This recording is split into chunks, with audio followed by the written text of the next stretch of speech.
My name is Dr. Kevin Pecca. I wanted to make a podcast that exposes people to the true miracles of life and health. All the guests on this show have been specially picked because they bring something positive to the world. They have some of the most amazing and inspiring life stories. These people have a passion for living, healing, and leaving the world better than they found it. There is something inside these people that made them keep fighting through all the tough times, even when people told them it was not possible.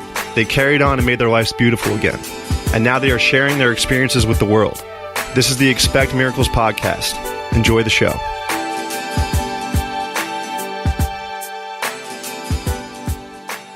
Today on the podcast, we have Annie Lynch and Allie Ferrara. Annie and Allie are registered nurses. They love what they do, and they help people heal every day. In my mind, nurses are the saints of medicine, and it was really great to hear their journey and all the people they have been able to help along the way. Please welcome Annie and Allie. Allie's very nervous, so we're going to have Annie go first. Oh, boy. So, Annie, where are you from? I am from Howell. Good Beautiful. Good old Ramtown. They do. They call that God's country, don't they? Yes. And what were you into growing up? I played a lot of softball. There you go. Field hockey. All the really girly sports. Very girly sports. Very girly sports. I was always a big reader. That was pretty much the gist of my childhood. Softball and reading. Yeah. And reading a book after the 7th inning. Perfect. And Allie, where are you from? I'm originally from Bergen County, up in North Jersey. North Jersey gal. Yep. Did you love it? I liked it. Love is a very strong word. I always vacationed here in Belmar, so I just moved here after college. Allie and my mom went to the same high school. No way. Facts. And when did you guys find that out? Did you guys grow up together?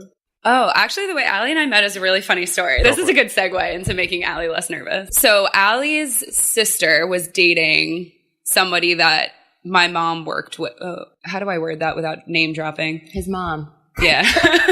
I feel like this is like confidential. Perfect. This is some HIPAA we're bringing into our podcast. That's all right. So my mom and his mom were good friends. Mm-hmm. And then it just kind of came into play that I was friends with her daughter. And then Allie and I ended up meeting each other. I think the first conversation we had was about serial killers. Okay. And normal? Yeah, for sure. So you guys hit it off right that. Yeah. My mom was like, you need to meet this girl. She went to Queen of Peace. Like, she's so cute. You'll love her. She's a nurse. And I was like, oh, great, another nurse, because we're definitely just going to talk about nursing all the time, which is fine. And then so you guys met each other while being nurses? I had just graduated, and we were both in the midst of taking our NCLEX. So this was like probably 3 years ago? Okay. Yeah. All right. So it feels like forever. I have a question for you guys. What made you guys want to become nurses? I actually didn't know I wanted to do nursing. So most nursing programs, you have to apply from the get-go. You can't like transfer in sophomore year. Yeah. Well, it's tough to get in, right? Yeah, there's like a lot of waiting lists because you only have a certain amount of seats. Yeah. Because like clinical and stuff. So I just applied to all my schools for nursing because I like people, I like science, I like the shifts. So I applied to all of my schools for nursing, and then I just figured if I didn't like it, I could transfer out. And then like in the middle of it, I just figured, let's go all the way. Okay. And now we're here. So you just decided to pick nursing? That was it? It's like, I'm just going to... I mean, I like science. I definitely didn't want to do like an office like 9 to 5. Not knocking that. Right. It works just for a lot of people. It's just not for me. So I like science. I like people. I liked working like 3/12s a week. And there's so many different ways and like routes you can go. With the nursing shifts, because I don't get it. I feel like every nurse I know is just walking around blacked out. Like right now. It's pretty accurate, yeah. And there's so many things that you could do in nursing. So I like that you don't have to just do bedside nursing forever. Yeah. Allie, it's pretty I don't versatile. think you're giving yourself enough credit. You're very personable. And that goes a long way. Thank you very much. You're welcome. Annie, how did you get into nursing? I am a masochist, and I like to torture myself. I'm just kidding. I am like debilitatingly empathetic towards people. And same thing. I was always like science driven. I like the medical fields. And when I was younger, this is my sob story. My mom was sick and her best friend had ovarian cancer, and my mom was diagnosed with breast cancer at the same time. So I saw the care. I saw how wonderfully they were treated. And I was like, hey, that'd be pretty cool to do as a job. Perfect. But the empathy was really like, I'm pretty sure somebody could hit me with their car and I'd be like, oh my God, they're probably having a really bad day. Like, I'm fine. Well, and nursing school's tough, right?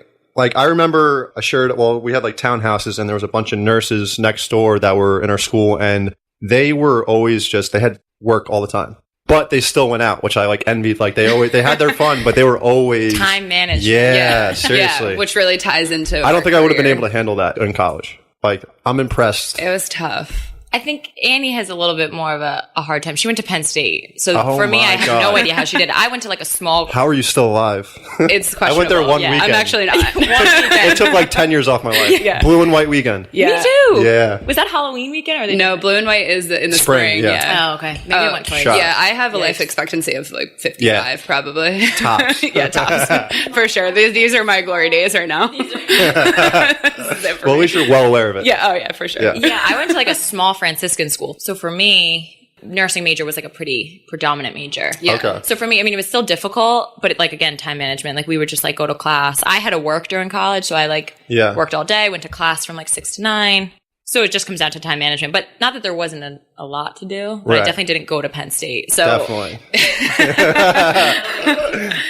Yeah, it was definitely tough. It was tough because I saw a lot of my roommates with their majors, as hard as they were, they didn't have clinical in the morning. Oh, Like we were nothing. working, getting up at 6 o'clock in the morning and working like nurses. yeah, Yeah. I had Saturday With also having clinicals. no idea what to do. Yeah, it's insane. Like you guys we're living in a completely different world than everybody Yeah. else, I feel like. Yeah. But exactly, time management. You're like, okay, I'm going to study now, drink a beer later. Yeah, There we like go. I'll study and do my work now Nice so little I can go out balance there, Yeah. eye on the prize. And Yeah, so exactly. they have clinicals and everything. Did you guys pick to where you wanted to go and what you wanted to do? Or they're just like, this is what you're doing, see if you like it? Penn State was a big program. Like for the school being as big as it is, Penn State's nursing program itself was small, but the outreach with the hospitals was pretty big. Like they had good communication. So you start med surge, which is like your run of the mill. Like pretty general. Yeah, like anyone, You're you're, just- you're they're going to just see throwing you in there. any Yeah. diagnosis. Yeah. And then once you get later into college, you get to pick. So I did mine. We did like a preceptor shift. Oh, really? Mine wasn't like that. I did however many weeks. But that was the other thing. Like you had to pick your Saturdays and Sundays to go work with this preceptor where your friends were like, peace out. I'm going to the football game. Yeah. And you're like, oh, I gotta go work. But I did mine in a level 1 trauma center, which was really cool. You must have seen some shit. Yeah. And I was in Altoona, which I don't know if you I know where that is. Altoona, Pennsylvania Yeah, that's in the is, middle of but- nowhere.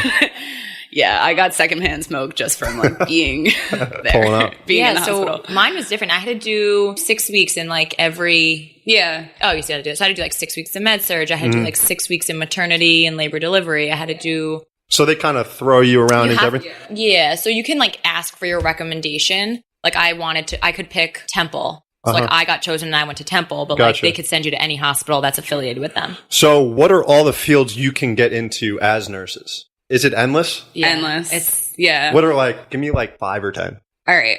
It's so different because there's inpatient, there's outpatient, there's education, Yeah. there's management, Yeah, there's like rehab. there's rehab, there's LTAC. So just in the hospital, I guess you have your ICUs, which Allie and I both work in. So your intensive care, your telemetry, which is like your med surge, but with cardiac related issues, pediatrics, NICU, what am I ER. missing ER, ER, trauma. OR. ER's got to be like absolutely Yeah. just yeah. insane. Oh yeah. It's nice because it's high paced. I don't want to work here because I just feel like I would see so many You would people that see- I know. yeah. But it is. It's very high paced. But that's why I like the ICU. Yeah. But yeah, so just in the hospital setting. It's endless. Yeah. And then you're talking about like school nurses and then. Exactly. Yeah, you can do like school nursing. You can do like rehabs and like long term care. So like you have your older family yeah, member yeah. who lives like Home nursing care. home care. Hospice. You can do like wound care. there's Gotcha. everything. So did you guys have a good first overall experience with nursing or was it just like crazy? That is a loaded question. That's how we work together.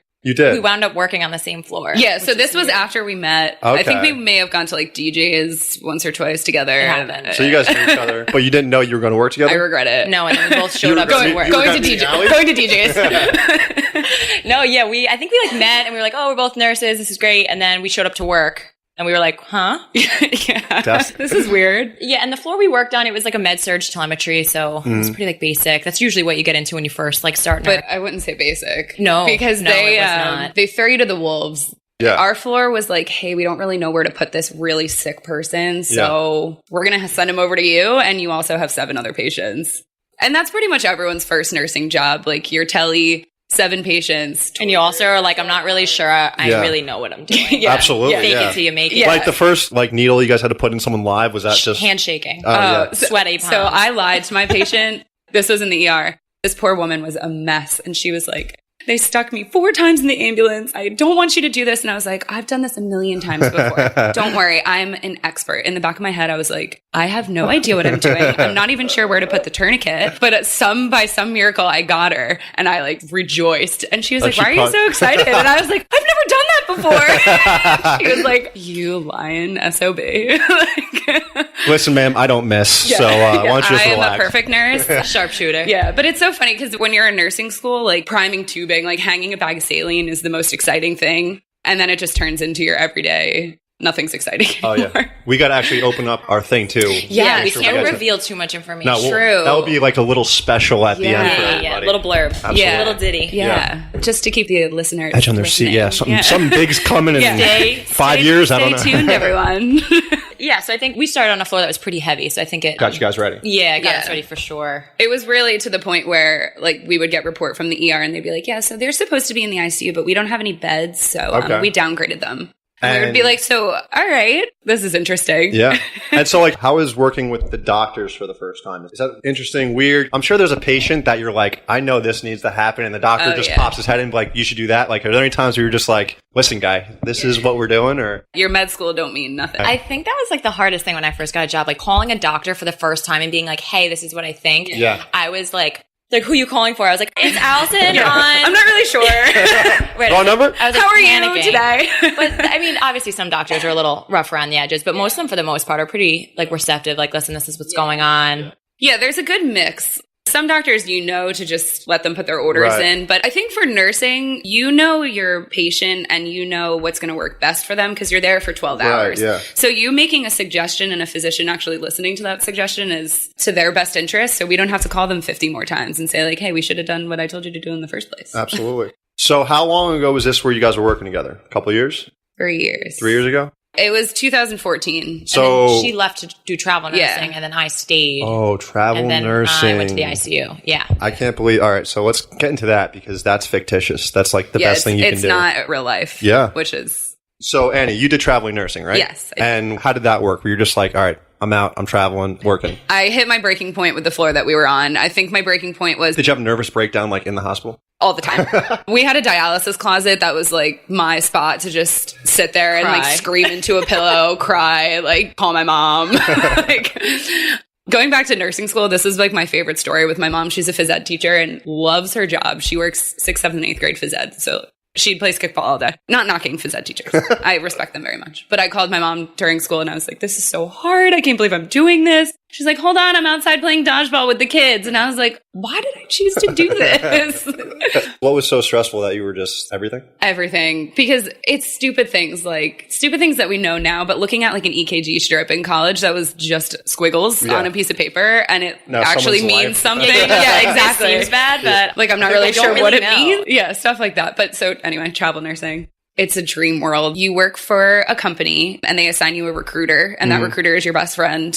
And you say like, hey, this is my job experience. This is what I'd like to do. This is where I want to go. They set it up for you. And so where did you end up? What were all your stops on your traveling nursing? My first job was in Long Beach, California. So I worked at Kaiser in Harbor City. And it was kind of nerve-wracking because you think all the other nurses are going to be like, ugh, give it to the traveler. Like, give the worst assignment to the traveler because they're only here for 3 months. Yeah. But I had the best experience. Everyone was so kind.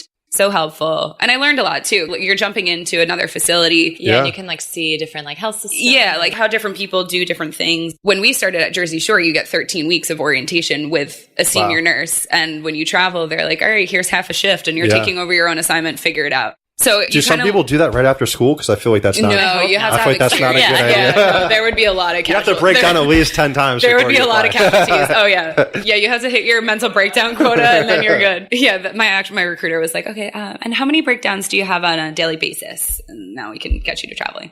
So you do 3 months, or if they asked you to extend. But I chose to go to Seattle after that. So I stayed in Seattle for 6 months, and I worked neuro there, which was incredible because I actually didn't really have any neuro experience. But my manager, I interviewed with her on the phone and she was like, yeah, okay. Perfect. You start this day. Perfect. There's like a way to like cheat the system too with that, right? Oh, for sure. Wait, like I what? feel like this is incriminating. Yeah, you can figure out. I plead the you can figure out how to live out for free and get paid, right? Yeah, but they set it up for you. If the IRS is listening, this might be an issue. But like, so you're essentially living like tax free. So you're getting a stipend with your weekly paychecks. So what I did in Seattle, they said, hey, this is the cost of living to find an apartment in Seattle. We're going to give you X amount of money. You find your apartment. If they give you $2,000 and you find one for $4,000, you're making bank. That's exactly. I chose to live in the most lavish apartment possible because I was was the most bougie Airbnb for 3 months. like the Space Needle in my backyard. I was like, whatever, I'm never going to live in Seattle again. Fuck yeah, did it right then. Yeah, exactly. Or you can choose to live the company's housing and they provide you Like a furnished apartment. Yeah. But then you don't get that extra stipend in your paycheck. Either way, you're living basically rent-free. Free, yeah. And are you working like 24/7 or like you had time to No, do it was stuff? the same thing. 3 12-hour shifts. So how does the nursing shifts Waiting for this. Segue. Blow your mind right now. Here we go.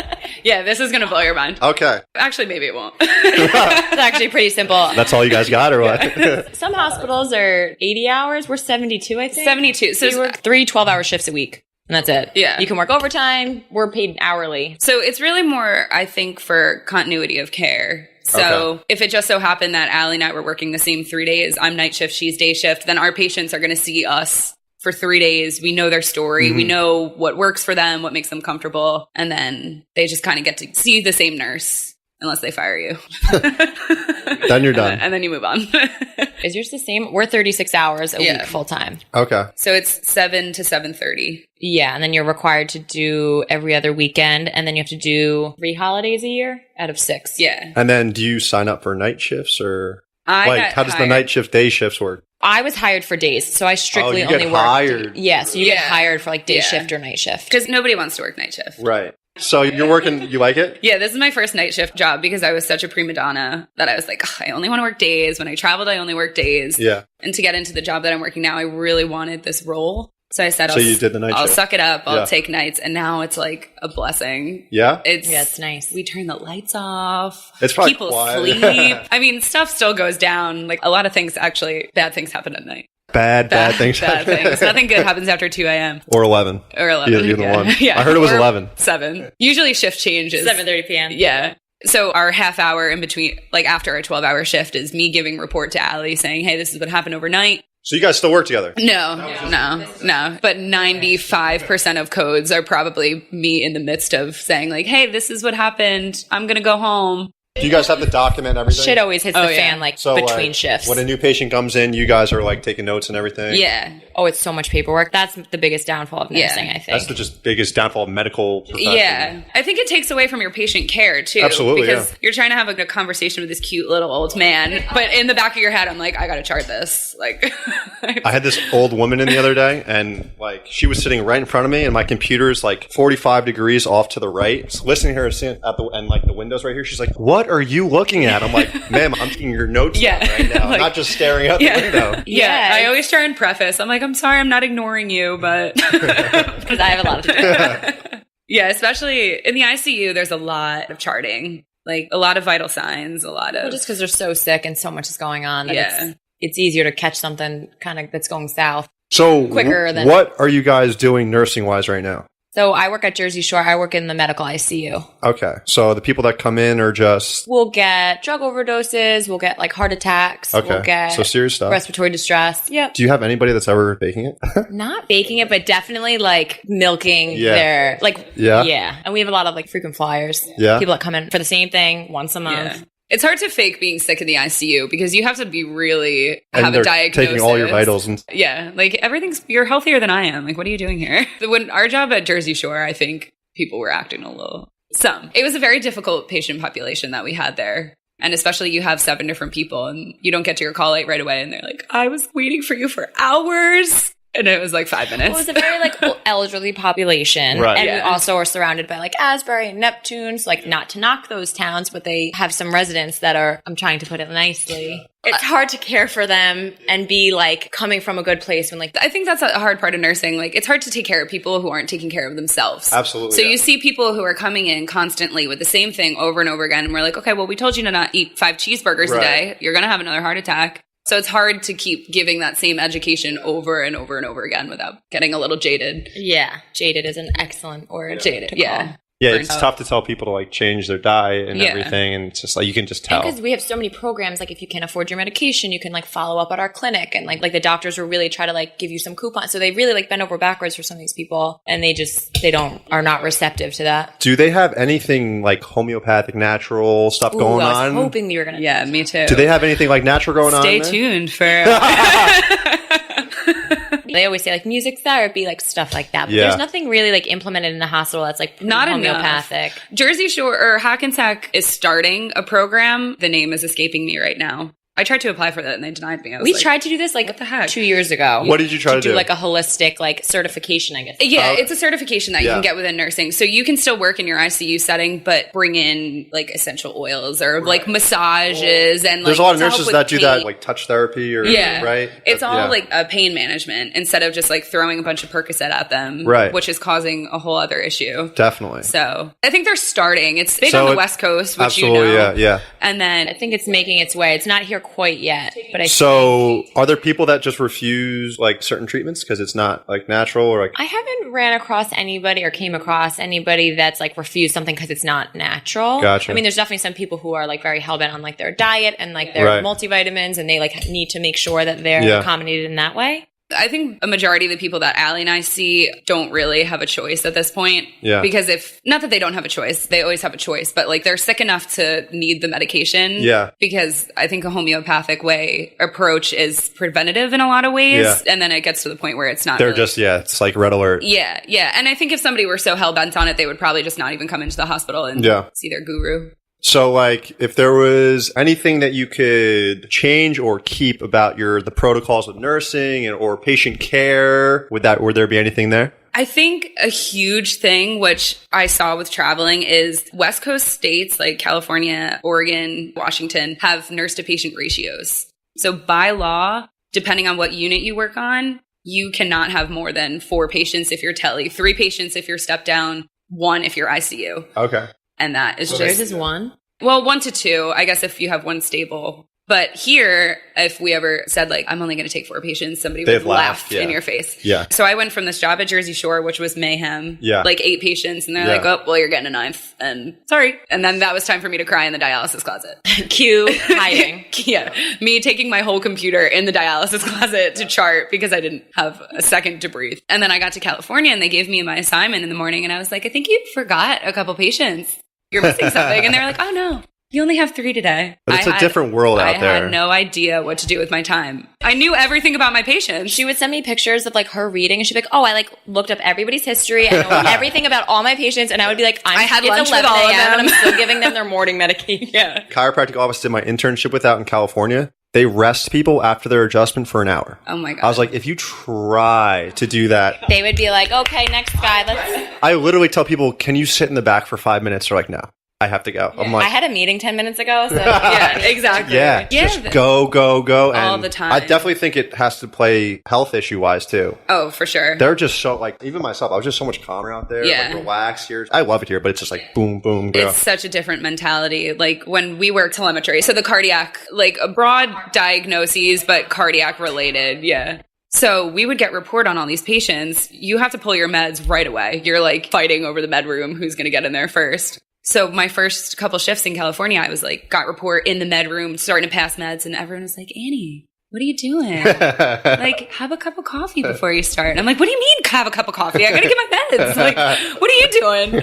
Everything was so like, good. It's fine. Chill out. Yeah. Well, that's what I think. I feel like because of that, like because we're so like fast paced here, and we're like we just have that mentality. That everything just becomes kind of like a checklist. Exactly. Like instead You're of just so like goal oriented. Like I need to like give my meds, I need to do my assessment, I need to like do this, and this, which is fine to be like organized and to have a checklist, but when you're like so dependent on it. Yeah. That's why East Coast people thrive out in California. Oh, yeah. Because when they get there, they're like, wow, 20 steps ahead of everybody. Productivity is. And then like after like 6 months, like it wears off and you get kind of sucked in again. And then you go back and everyone's like, pick it up. Everyone should be on a constant rotation. Yeah. Like 6 months here, 6 months there. Yeah. We'd probably all be really. But if you lived in like, I feel like if you've lived in Southern California your entire life and have never left, you're shot. Yeah. Like just because like that's. You don't even know. No, you have no idea. You're having you don't a know. day. You've been in a bubble your entire every life. day is a day. Every day is the perfect day. It's the day. That sounds amazing. If like I'm completely unaware of that, give it to me exactly. all day. Yeah. Like let me be oblivious, please. Yeah. Please. What else would you change, Al? I mean, I work with a lot of amazing physicians. So now that I'm in the ICU, it's a little more like hands-on because there's always a physician there. There's always residents. There's always med students.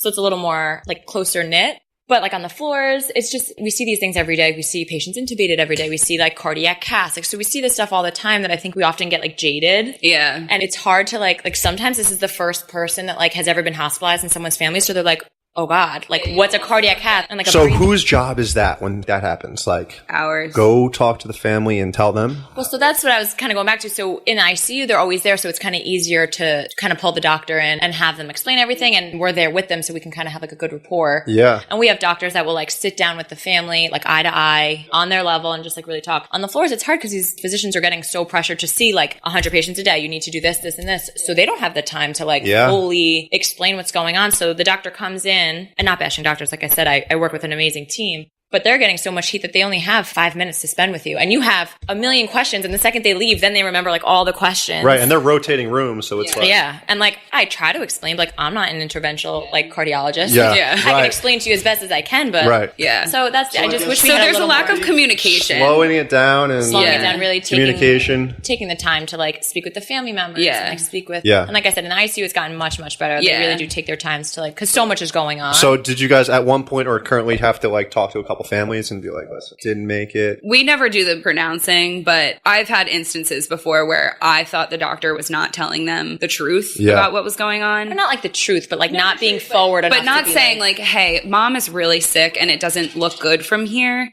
I will never forget this one patient I had. She was like agonal breathing. Like she just looked horrible. She lived a very long life and she didn't want any further treatment. She was ready. It was easier for me to say to the family, like, hey, I don't think they're being very honest with you. I think if this were my mom or this were my grandma, this would be my course of action. But you have to be very delicate because some families are very receptive to that and some are like flipping a table, like, how dare you say that to me? That's fucking nuts. I just had a patient in our hospital not too long ago that it was a situation like that. And we were all like, we're torturing this man. And then on our side of it, we're continuously doing these things. And he's just like, he's so cute. This is a little off topic, but that's another frustrating thing about nursing. It's like you do these, like you over, like above and beyond for these patients who are like 95 years old. You know, it's like, how many times are we going to do CPR on this like 95-year-old? And it's, but some people are like really respectful and they're like, you know what, my mom would want just to be comfortable. But other people are like, we want everything. And we'll say to them like, well, they're not candidates sometimes. Like sometimes you're not going to get the surgery.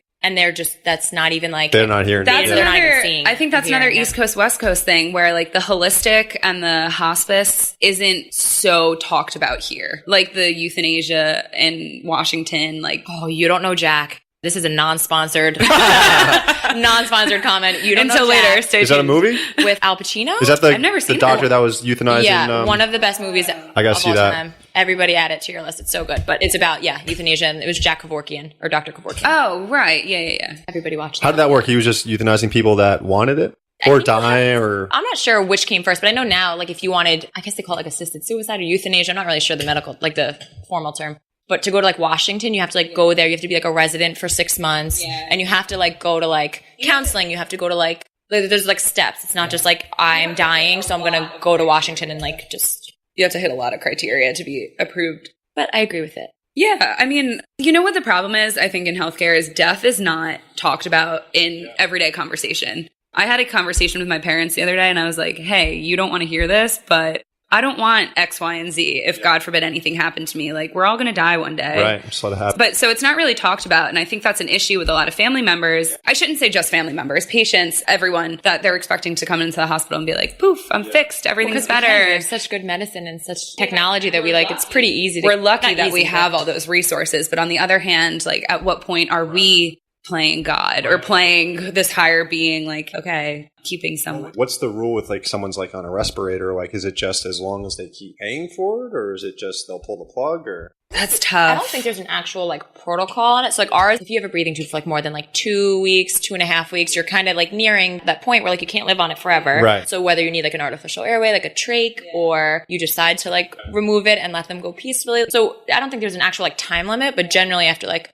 2.5 weeks, you kind of get into that. It gets hairy because there's cardiac death and there's brain death, which are two very different types We work very closely with the Sharing Network, or I work very closely with the Sharing Network at work. I work heart transplant and lung transplants, immediate post-op. And our protocol, I guess, statewide is if a patient's on a respirator for X amount of time and their Glasgow coma scale is a certain number, I think it's less than 5, less than 3, you're required to call the Sharing Network because this person's been on a ventilator, they're not responding. Can we talk to the family about withdrawing care? What's the plan? Can we harvest their organs for somebody who might need them? Which is a very touchy situation.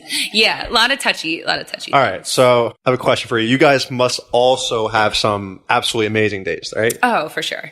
Oh, because we just got a little, we dipped down a little bit. We got a little there. sad. It's Sorry. What is the best part of Get nursing? your tissues ready, everyone. Debbie Downers here. What do you guys absolutely love about it? Like I said, I work with a really amazing team. So I think that makes like a huge impact of like your job and how your day goes, and just like seeing the family members so appreciative. And especially in the ICU, that's what I like most about it, is that you can really see the progress. Like you can, not saying on other floors you can't, but 3 days ago I had him and he had a breathing tube and was on like 5 different pressors or medications to keep his heart rate and his blood pressure up. And now he's like sitting up in a chair, getting transferred out. Like that's, that's awesome. And then, like I said, the family, like I had this one girl, her mom was like not doing well. And I always wear these like headbands to work. Mm-hmm.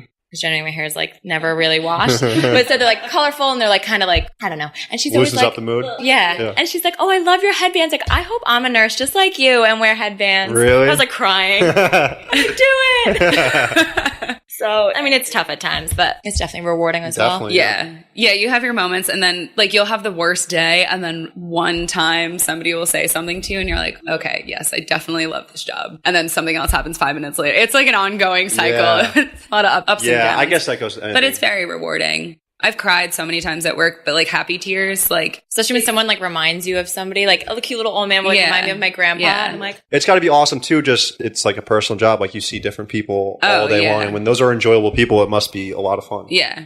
So I work patients straight out of open heart surgery. Like they bypass any sort of recovery. They're straight to me. I am their like one-to-one person. And I had this gentleman last night. He was 72, open heart surgery, and his wife was just a mess. And she was like, I live an hour away. I want to sleep in my car. I was like, first of all, we're in Newark, and if you sleep in your car, we're never going to see you again. So that's go home. If you want to call me every 5 minutes, you can. Just to see how things are going. And she called me this morning. How's he doing? And I said, he's doing great. This, that, and the other thing. And she said to me, like, thank you so much for being his angel. I had like one stream down my face. I was definitely exhausted too. Like things like that make you so happy. Like you forget that you really are this person's like eyes and ears. I had a doctor say to me the other day, who's the smartest man I've ever met. Yeah.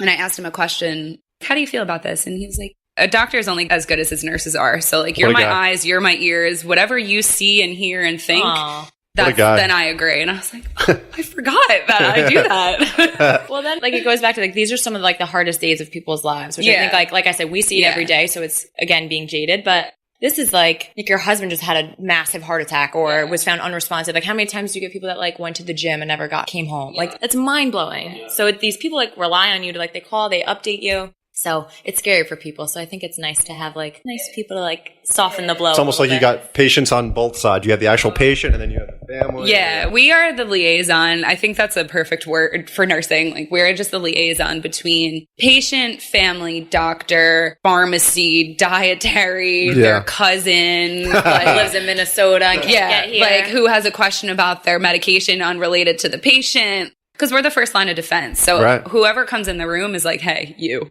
What is this? Yeah. So we're just the person that everyone... And I guess we're slightly impartial. I mean, it's great. Should we talk happy stories? Because absolutely, like happy stories all the way. Here we go. Sad stories. Well, my headband story wasn't happy. That was great. I loved it. Thank you. Why are you wearing one now? You wash your hair. I witnessed. I mean, I didn't witness you washing it, but I was here when you got out of the shower. When I worked neuro in Seattle, we saw a lot of sad, but a lot of, like Allie said, patients that were so sick, and then all of a sudden you come in the next day and you're like, "Holy crap! You're up. You're sitting up and you're eating waffles, and this is like the best thing I've ever seen." I had this patient who was 25 years old who had locked-in syndrome, which I think I told you about this girl. She like really threw me for a loop, this girl. So she had locked-in syndrome, but it started from these benign tumors that were growing. She would get them like in her cochlear system and her pelvis. They would just monitor them. She went to go get one removed. Surgery went great. No big deal. And then a couple days later, something didn't feel right. She's in the hospital. She's like intubated within 48 hours of being in the hospital. It was like the quickest decline. She's 25 years old and they had no idea. They did spinal taps. They did all these tests. Couldn't figure out what was going on. on. So what locked-in syndrome is, you are paralyzed from head to toe. The only thing that can move is your eyes. So she can move her eyes up and down, and that's how we talk to her. And it was the most surreal thing. And of course, her mom was so involved in her care because it's her baby, and she's 25.